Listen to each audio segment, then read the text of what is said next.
Let's talk about something I hate more than holes in my socks and banana-flavored candy. That's right. Today we'll be taking a look at story tone. But don't worry, because to do this, we're going to look at 5 different Adventure Time stories which pack an emotional punch to the crown jewels, despite the goofy and deceiving backdrop of a kid's cartoon. So, Sorry for interrupting your poop. and let's get started. Yo, Finn, I'm proud of you. I love you, son. Yo, Finn. Of all things, I remember Dad's dungeon because of this dumb-looking rock and these terrifying apple witches, one of the hardest laughs of my childhood, followed by one of the most traumatizing moments. Dad's dungeon combined the good old trope of an Adventure Time dungeon crawl with a quiet story about growing up and the role of a father. Unlike Jake, Joshua didn't have the magical power of being extra stretchy. Instead, he had the magical power of being in his sons' lives. Even after his death, Joshua is present through a series of hologram tapes, and he uses these tapes to tell his sons about a dungeon he made just for them. It seems like any ordinary Season 2 episode of Adventure Time, where Finn and Jake kick monster butts and get a cool prize at the end. It's wacky. I mean, they fight a hot dog and hamburger at the beginning. But, underneath this weirdness is a pretty heavy theme. One part toxic tough love, and one part a father's love that transcends time and reaches back from death. What Adventure Time does is it takes its normal tone, the dungeon trope, silly monsters, and fart jokes, and uses it as a metaphor for emotional growth. The same way the dungeon train from last week's episode shows our hero the need to make meaningful progress, Dad's dungeon demonstrated Finn's growth from a literal baby into the young hero we know in the story. The writers amplify this growth emotionally by making it Dad's dungeon, a gift from a late father, and a father who seems hell-bent on toughening up a son which he cannot possibly know 12 years after the events of this hologram recording. Initially, it is this separation in time and character development, because Finn was 1 year old, that adds the emotional oomph to this episode. We feel, as Finn feels, that Joshua is wrongly disappointed in his son. In actuality, it is our wrong judgment of Joshua that makes this seemingly commonplace episode hit so much harder. It is when Joshua, upon his last recording, tells Jake to play this tape when Finn defeats the demon, not if. It is when Finn finds himself at his lowest that his father's support means the most. And, while it seemed that Joshua simply didn't understand that his adopted son was only a baby, it becomes apparent that he never doubted that Finn would be capable of greatness. What this episode of Adventure Time teaches us about tone is that the commonplace items of a trope, from the goofiness of its entrance to the obstacles inside, are still capable of telling an emotionally impactful story. These items just need to help amplify our characters' emotional arcs, and, as a bonus, provide a pretty sweet beatbox rap. The family sword. It's made out of babies. Dad's dungeon illuminates the distance between a father and his sons, but how that love remains unchanged and allowing for an emotional catharsis by the episode's ending. Man, Dad was cool. But, what do we do when emotional tension can't be resolved? And how the butts are we supposed to tell that story with a lighthearted and carefree tone?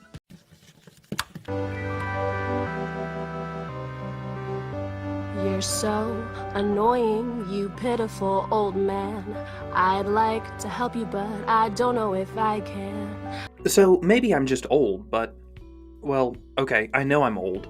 But watching I Remember You as an adult just hits different than when I was 14 years old. It's like picking at a scar, as even the episode's opening scene, one which used to feel goofy and laid back, feels ominous, showing the audience just how far gone Ice King's mind really is. This is disgustingly evil foreshadowing. Your constant harassment of the female gender makes me sick. And I highly recommend all of you writers out there use it. You don't want us to... Like Dad's Dungeon, the episode starts out pretty straightforward. It doesn't use tropes like a dungeon quest. Instead, it uses the trope of what we as audience members come to expect from the Ice King. He's hatching up a plot to attract the ladies, and he's going to annoy some innocent bystander in the process. This was pretty much my dating life at 14, so I'm hooked and ready to just lay back and laugh at someone else's expense, and that's exactly how Adventure Time got my guard down. What Adventure Time's carefree and goofy tone accomplishes in every episode is lull its audience into a false sense of security. It's a kid's show, so we won't be talking about grown-up problems, right? It's bright and colorful, so we won't get into any dark subject matter like magic-induced dementia. And the evil wizard never poses a real physical threat, so what are the odds of him becoming an emotional threat? The writers use their audience's assumptions to lure them into a trap, lower their guard, and wallop them with more emotional pain than I've experienced in most of my real-life relationships. As the writers flip this assumption on its head, the sadness and guilt felt from misjudging the Ice King, again, reframes the episode and allows the viewer to experience a similar emotional conflict as Marceline does throughout the episode. What started out as funny is now heartbreaking. And I've got a way tortured past.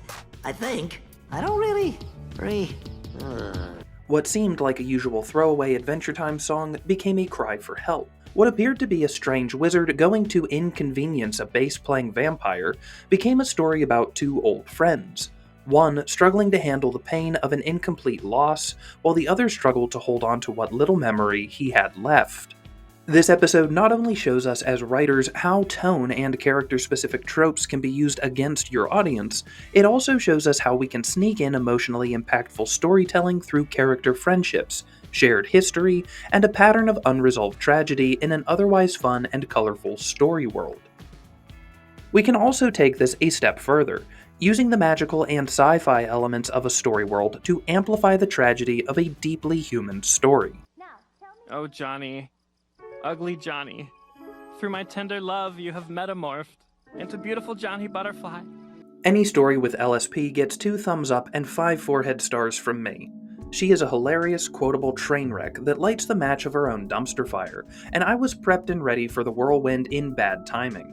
LSP, as always, is having some sort of problem with Brad, and frankly, we have seen this so often with her character that we're almost callous towards her emotional plight. This happens all of the time. Who cares if LSP is going through another heartbreak?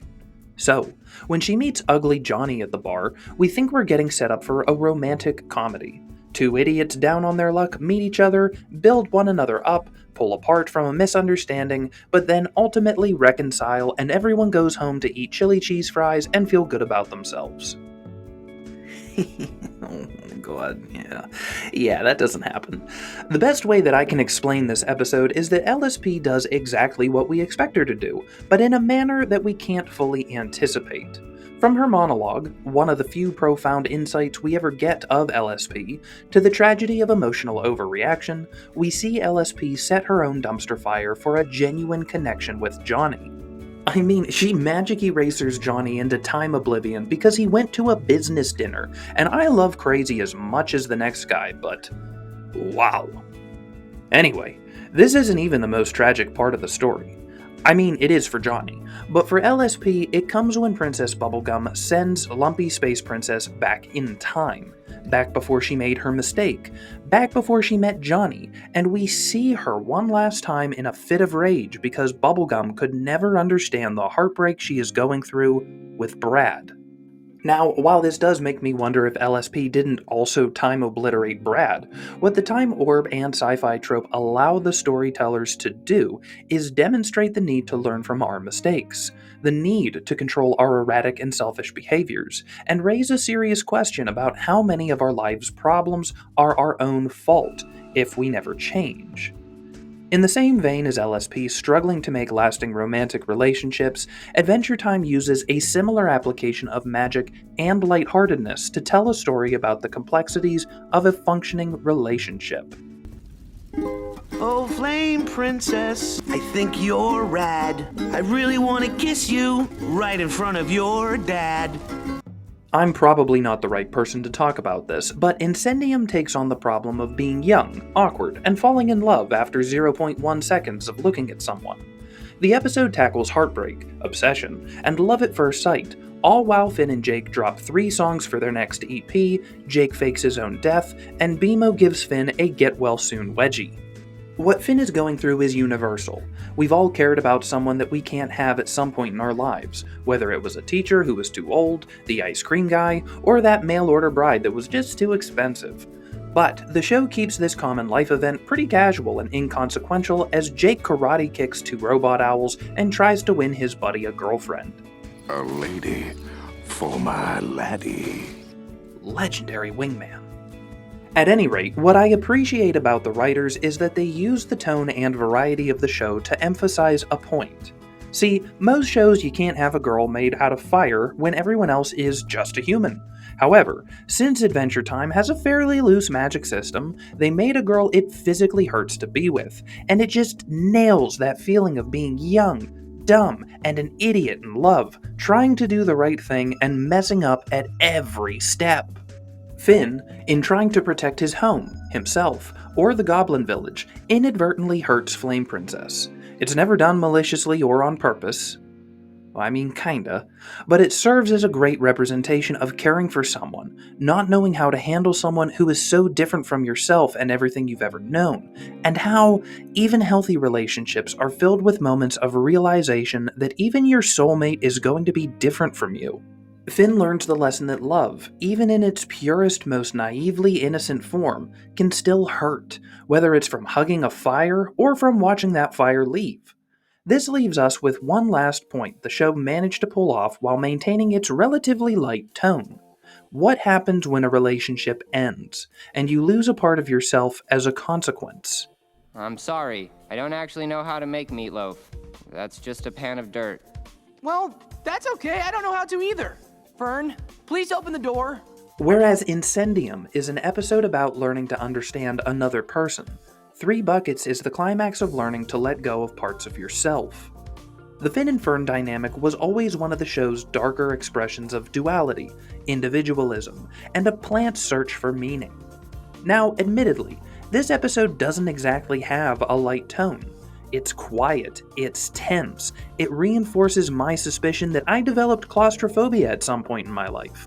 But besides a shot at Nectar and the list of capabilities on Finn's new arm, the episode is colorful yet somber in its entirety.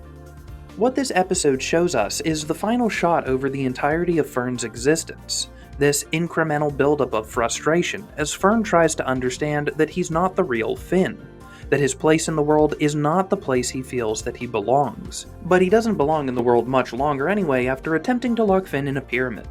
Foreshadowing! Anyway, after I was traumatized by Finn weed-whacking his dark half mafia style, and BMO proving that he is actually my spirit animal, I realized one of the most important qualities of Adventure Time's writing that makes the dark and heavy topics hit so hard. And it's patience. In our own writing, we want dialogue that evokes emotion, we want lovable characters that our audience can't wait to see again, and we want scenes or chapters with impact. Part of this comes down to the quality of the story we create, but the other part comes down to the time it takes for an audience to set their expectations. Adventure Time gave us 2 carefree seasons about a boy and his dog fighting monsters and kicking them in the boinloins. When the show finally found its footing and began weaving mature themes into its childish tone, it struck a chord with its audience. Some kids, some parents, and some exactly where the protagonist found himself. In that strange part of life where your relationships are changing. Where you've lived long enough to look back on life with mixed emotions. A time when love is new, chaotic, absolutely breathtaking, and painfully terrifying, all while trying to figure out where you yourself fit into the mix. But it's the tone of Adventure Time, from stupid rocks to propeller arms from hell, that remind us that no matter what, it's all one big, beautiful, wacky adventure. Thanks for watching, guys. My book is on Amazon if you're looking for a new adventure to read, and until next time, go write the best stories possible.